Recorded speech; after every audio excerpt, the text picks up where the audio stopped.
സങ്കീർത്തനങ്ങൾ അദ്ധ്യായം 35 15 മുതൽ. അവരോ എൻ്റെ വീഴ്ചയെങ്കിൽ സന്തോഷിച്ചു കൂട്ടം കൂടി. ഞാൻ അറിയാത്ത അധമന്മാർ എനിക്ക് വിരോധമായി കൂടി വന്നു. അവർ ഇടവിടാതെ എന്നെ പഴിച്ചു പറഞ്ഞു.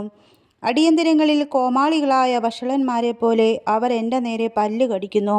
കർത്താവേ, നീ എത്രത്തോളം നോക്കിക്കൊണ്ടിരിക്കും?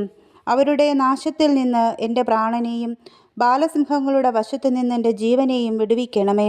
ഞാൻ മഹാസഭയിൽ നിനക്ക് സ്തോത്രം ചെയ്യും. ബഹുജനത്തിൻ്റെ മധ്യേ നിന്നെ സ്തുതിക്കും.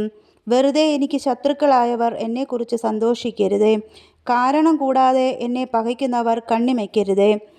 അവർ സമാധാന വാക്ക് സംസാരിക്കാതെ ദേശത്തിലെ സാധുക്കളുടെ നേരെ വ്യാജകാര്യങ്ങളെ നിരൂപിക്കുന്നു. അവർ എൻ്റെ നേരെ വായ് പിളർന്നു. നന്നായി, ഞങ്ങൾ സ്വന്തം കണ്ണാൽ കണ്ടു എന്ന് പറഞ്ഞു.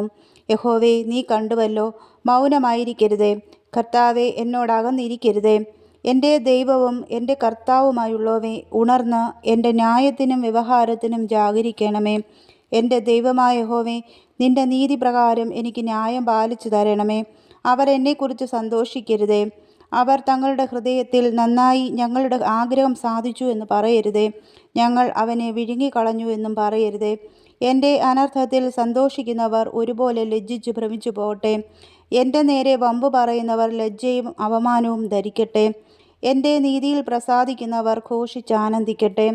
തൻ്റെ ദാസൻ്റെ ശ്രേയസ്സിൽ പ്രസാദിക്കുന്ന യഹോവ മഹത്വമുള്ളവൻ എന്നിങ്ങനെ അവർ എപ്പോഴും പറയട്ടെ. എൻ്റെ നാവ് നിൻ്റെ നീതിയെയും നാളെല്ലാം നിൻ്റെ സ്തുതിയെയും വർണ്ണിക്കും.